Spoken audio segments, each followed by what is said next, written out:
What if I told you the most loyal royal might be hiding the monarchy's deepest secret? Princess Anne and King Charles have stood side by side for decades. But now, whispers from inside the palace suggest a reckoning is near. A private confession, a royal rift, and a truth that could shake the firm to its foundations. Why is Princess Anne demanding Charles finally speak out? And what is the one thing they've kept hidden from the world? Until now. This isn't just family drama. It's a royal revelation waiting to explode. The truth is coming, and it starts with two siblings. A sudden shock. It started like any other morning. Calm skies over London, the usual routine inside Buckingham Palace. Staff moved quickly. Press teams organized schedules, and then, just after 9 a.m., everything changed. The palace released a 129-word statement confirming what had once seemed unthinkable. King Charles and Queen Camilla were divorcing. No warning, no drawn-out rumors, just quiet confirmation. The monarchy had been shaken in a single sentence. The statement itself was clinical, cold even. No mention of heartbreak, no hint of regret. His Majesty, the King, and Her Majesty the Queen have agreed to separate, it read. The decision was reached mutually and respectfully. But behind those polite words was a storm of suspicion, decisions made in silence, and a rupture that would shake the foundation of the modern monarchy. Media outlets picked up the news within minutes. By 9:07, it was the top headline across global news platforms. By 9:15, royal analysts and commentators were already pulling apart every word. Why now? Why this way? What had gone wrong in a marriage that had survived scandal, history, and decades of disapproval? The truth, as insiders would soon reveal, was far more complicated than a fading love. This wasn't about falling out of affection. It was about fear. Fear that the monarchy itself was being reshaped from within. And the person at the center of that quiet storm was Queen Camilla. So if it wasn't about love, what was it? What pushed Charles to make the most dramatic decision of his reign? Sources say it wasn't anger. It was a whisper. A whisper that suggested Camilla wasn't just fulfilling her duties as queen, but may have been quietly preparing something far more controversial. Something that touched the one thing Charles could never compromise: the line of succession. And that whisper? It changed everything. The final straw. According to high-level palace insiders, the problem wasn't something Camilla said in public. It was what she may have been planning in private. Rumors began to spread that the queen consort had made quiet inquiries into the succession to the Crown Act. Not to change it, but to understand it, maybe even test its limits. She was curious, one source said, but in the monarchy, curiosity can be dangerous. The whispers claimed that Camilla wanted her children, Tom Parker Bowles and Laura Lopes, to have more visibility at royal events. Not titles, not thrones, just a more central place in the royal frame. Appearances, positioning, prominence, all things that influence how the public sees legacy. It's not about blood, another insider explained. It's about presence. And Camilla understood that. When this reached Charles, it wasn't just troubling, it was personal. For a man who waited over 70 years to become king, the sanctity of the royal line meant everything. His entire life had been defined by the order of succession. Any sign that someone close to him was quietly altering its perception, even symbolically, was seen as betrayal. To Charles, it wasn't legal overreach, said a source. It was a violation of trust, and that trust was already fragile. Since the coronation, their public warmth had cooled. Separate travel, distant seating at events, and growing tension behind the scenes. This revelation, even if unconfirmed, was the final straw. It wasn't just a marriage at risk, it was the monarchy itself. And Charles knew he had to act. But what exactly was Camilla planning? Was it a legal coup or something far more subtle? The truth lies in the way she moved, not through parliament, but through appearances. Not by changing the law, but by changing the image. What came next wasn't scandalous by royal standards, but it was enough to trigger a quiet war within the palace walls, a war fought not with speeches, but with photos, invitations, and silence. A queen's quiet moves. Camilla didn't need to change any laws. She didn't even need to ask for titles. All she had to do was shift the image. Subtly, carefully, over time. Insiders say she began encouraging broader inclusion of her children in public events. Charity galas, state dinners, family photo ops. They were suddenly there, one staff member noted, not loudly, but clearly. Her son, Tom Parker Bowles, started appearing beside ministers at informal palace dinners.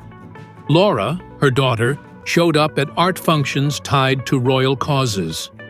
They weren't headlining events, but they were in the frame. And in the world of monarchy, being in the frame matters more than anything. It's how legacy is written without saying a word.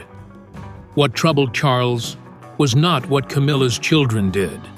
It was what their presence suggested. Over time, even subtle visibility creates familiarity. Familiarity leads to acceptance. And acceptance, in the royal world, becomes tradition. It was, as one royal historian explained, a soft power move, one that could shift public perception of who belongs in the royal family. When Charles's aides noticed a seating chart placing Tom Parker Bowles next to the Archbishop of Canterbury at an upcoming function, it confirmed the king's worst fear. It wasn't a mistake, an insider said. It was a message. One that suggested the queen consort had been quietly moving pieces, framing her family as permanent fixtures. For Charles, it crossed a line. Camilla had once been the woman he fought to bring into the palace. But now, it seemed she was building a legacy that could one day challenge the Windsor bloodline itself, not legally, but publicly. That quiet strategy, as calculated as it was subtle, would be the final move in a game Charles could no longer ignore. King Charles's silent crisis. To the outside world, King Charles seemed calm, carrying out engagements, smiling politely, upholding the image of stability. But behind palace walls, insiders say, he was in turmoil. The man who once waited his entire life to wear the crown was now being asked to defend it from within his own household. He didn't react with rage. There were no angry outbursts. What came instead was a series of quiet moves. Private meetings, late-night conversations with legal advisors. Aides noticed his behavior shift. He became more isolated, one source revealed. He stopped consulting Camilla on family affairs. That was the first sign something had changed. Charles, by nature, isn't a confrontational man, but when it comes to the monarchy's structure, he's fiercely protective. This wasn't about personal betrayal anymore.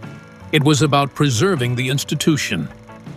He had to decide, said one royal aide, is he a husband first or a king? In the end, he made his choice.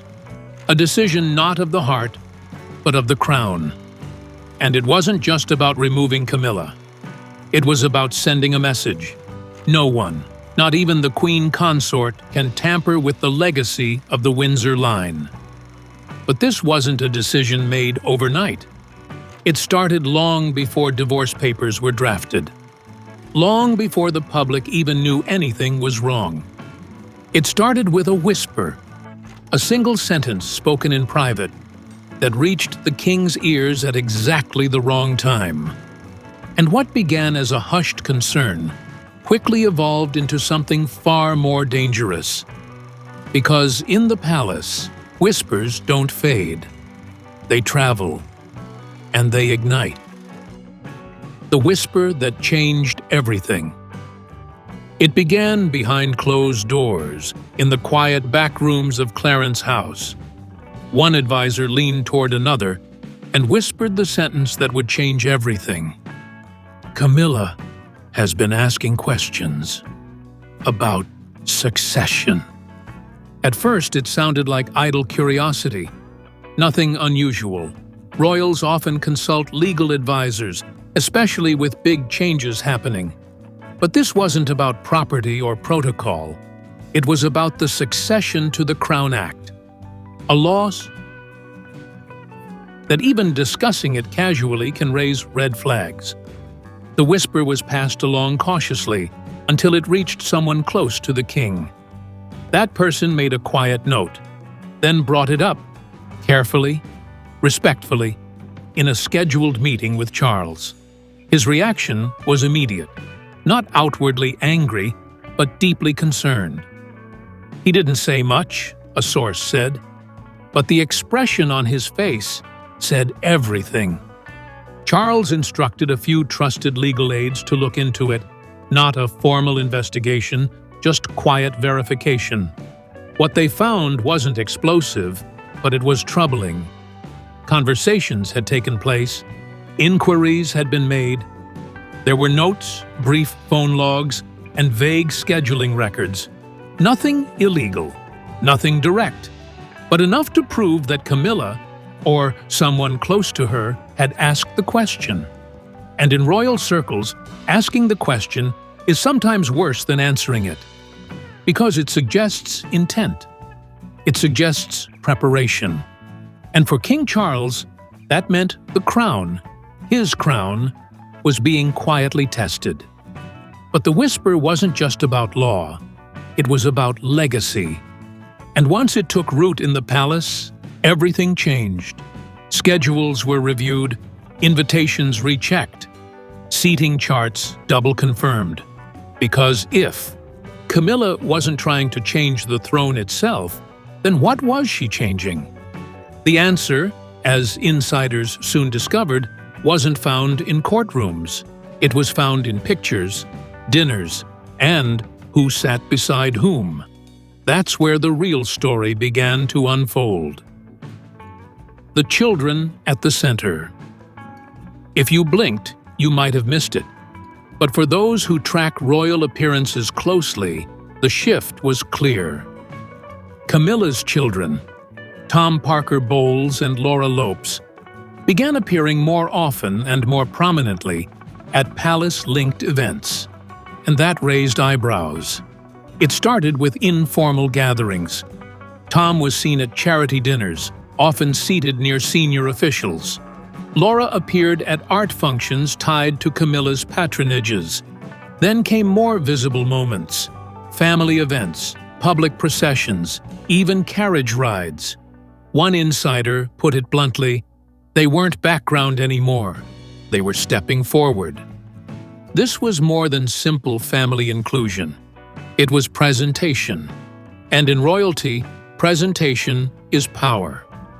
Being photographed beside working royals, especially repeatedly, plants a subtle message in the public mind.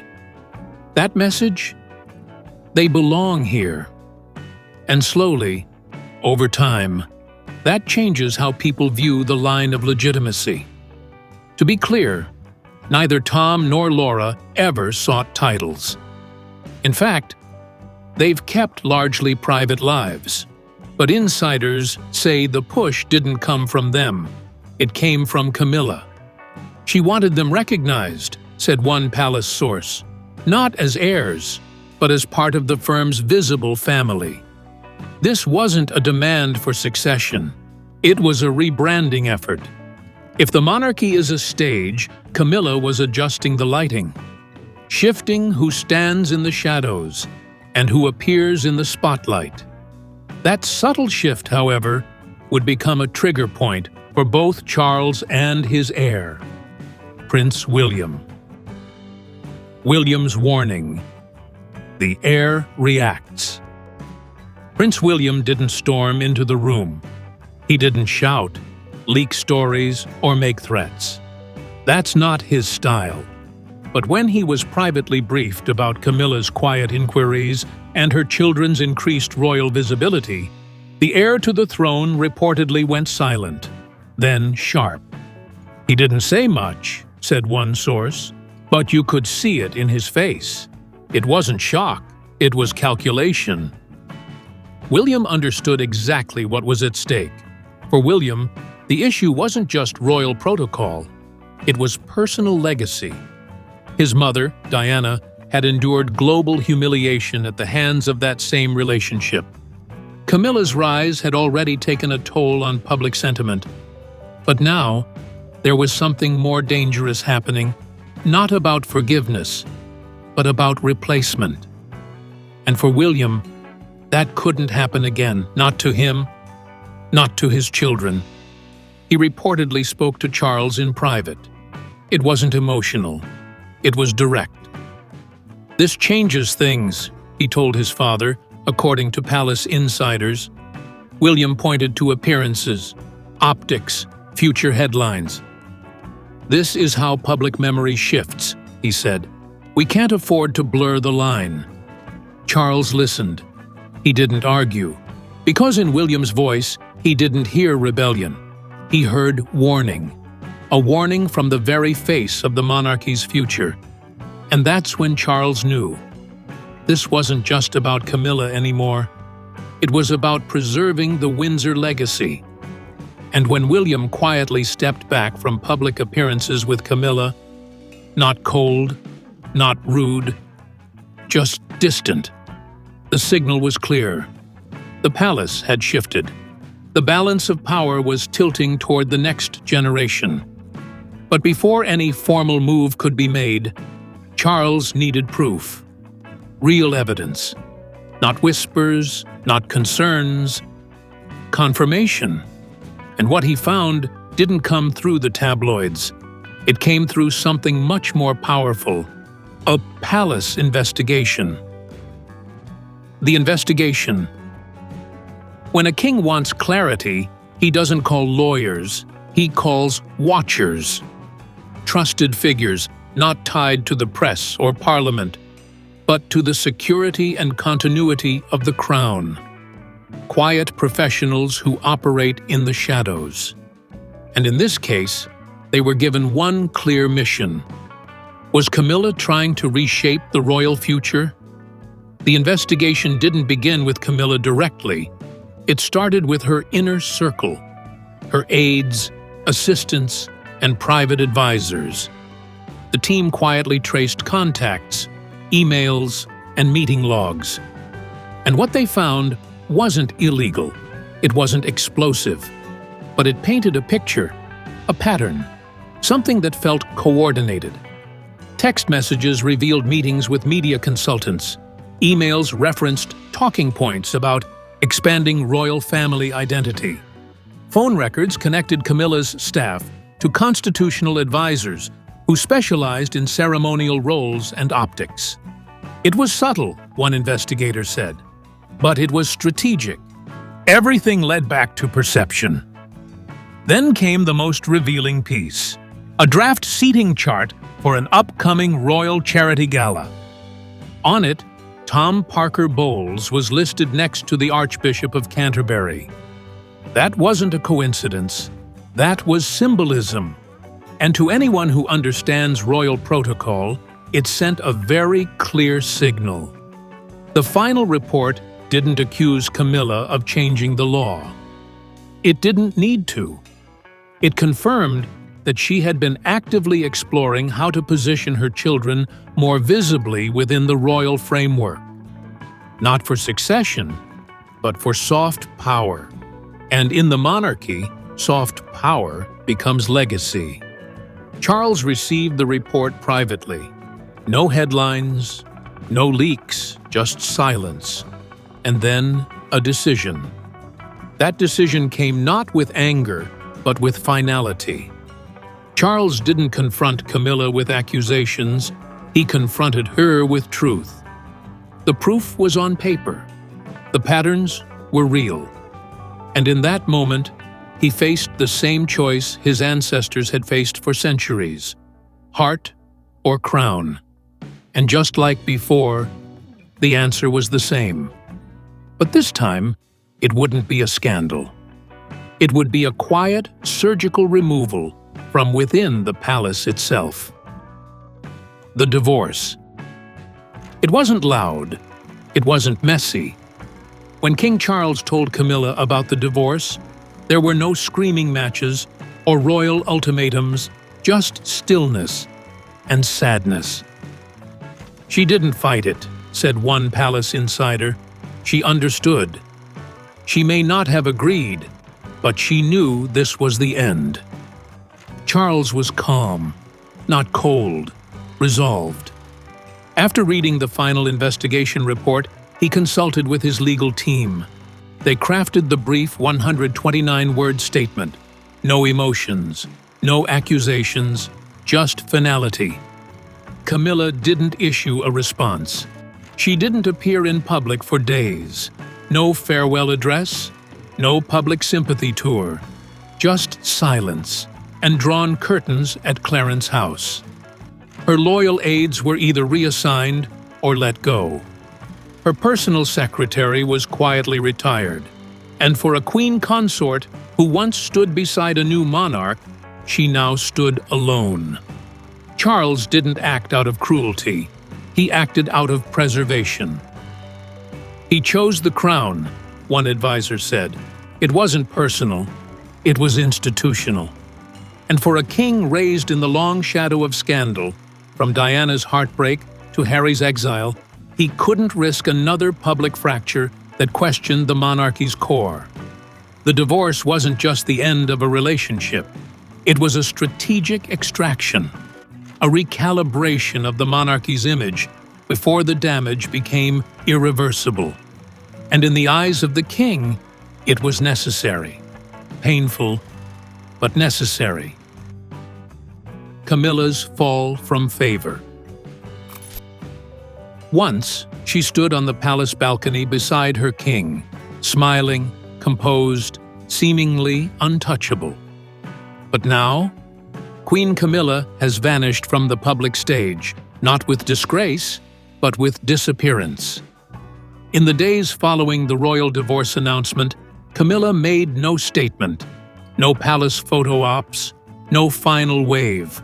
The only sign of life came from behind the tightly closed curtains of Clarence House. She disappeared like smoke, one insider remarked. Not scandalized, just removed. Behind the scenes, staff loyal to her were swiftly reassigned. Aides who had worked for her since her Duchess of Cornwall days were let go or rotated out of key positions. Her private secretary, rumored to be central in her strategic planning, was quietly dismissed. There was no drama, a palace source confirmed. It was clinical. It was clean. Camilla still holds her title publicly, for now, but her influence is gone. Invitations once addressed to the king and queen now read, His Majesty the King. Her name is missing from press briefs. Her patronages are being reviewed. She is no longer part of the central strategy, said one senior royal advisor. To some, this feels harsh. To others, it's the natural end to a delicate experiment. Camilla's time beside the crown was always controversial, but now it's being edited out, not with scandal, but with silence. But to understand the weight of this moment, the quiet exile of a queen, you have to look backward. This wasn't a sudden collapse. It was a slow unraveling, a pattern of absence, distance, behind-the-scenes tension that began long before the announcement. Because, when you piece together the timeline, it becomes clear this divorce wasn't decided overnight. It was built. One missed event, one silent glance, one whispered concern at a time. The timeline. While the public saw a united front, palace insiders were seeing cracks in the royal foundation for months, maybe longer. The signs were subtle, but looking back, they were there all along. It began shortly after King Charles's coronation. Camilla and Charles started attending fewer events together. When they did appear, they stood farther apart. No more glances, no shared smiles. "It was a shift in energy," said one aide. "They looked like co-workers, not a couple." Then came the missed Easter service. Traditionally, the royal family attends together, but Camilla was absent. The official reason? Personal scheduling conflict. But staff knew otherwise. She was told not to come, a royal aide revealed quietly. That was the first major break. Over the summer, Camilla began appearing at smaller, less publicized events. Her press coverage dropped. Reporters were subtly discouraged from asking about her. Meanwhile, Charles's team increased his solo engagements, especially ones involving William and Kate. It was a repositioning, one royal commentator observed. The future was being recentered. Internally, staff said the communication between the king and queen had gone cold. No more shared briefings, no more private meetings. It became official, a palace insider said. Everything went through intermediaries. What had once been a deeply loyal, if complicated love story, was now a logistical partnership. And even that was fading. But behind all the missed glances and carefully curated schedules, one force kept pulling the threads apart. A force that didn't need new laws or bold declarations. Just images, presence, optics. Because in the modern monarchy, power isn't declared, it's projected. And what Camilla may have been trying to project became the very reason her reign beside the king ended. Let's explore the strategy she allegedly used. Quiet, clever, and dangerously effective. The power of perception. In politics, perception shapes opinion. But in monarchy, perception becomes legacy. And Queen Camilla knew that better than most. She didn't ask for a change in succession law. She didn't demand royal titles for her children. Instead, she understood the power of being seen. Repeated appearances, strategic seating, carefully timed photo ops. If you appear enough times beside the crown, said one royal historian, people start to believe you're part of it. And that's exactly what insiders claim Camilla was doing. Slowly inserting Tom and Laura into the visual language of the royal family. Public charity events, private dinners, moments photographed, shared, remembered. Not once, a staffer said, but often enough to make it feel normal. The issue? That visual repetition started creating a false sense of inclusion, one that could, over time, blur the boundaries of royal legitimacy. For Charles and William, that was the red line. "You don't need to rewrite the law to change the crown," said a palace insider. "You just need to change the frame." Even if her motives were maternal, not political, the result was the same. Camilla was crafting a new image of monarchy, one that subtly included her children in a space built for bloodline. And in doing so, she unknowingly triggered the one reaction she never expected. Rejection from the very man who once gave up everything for her.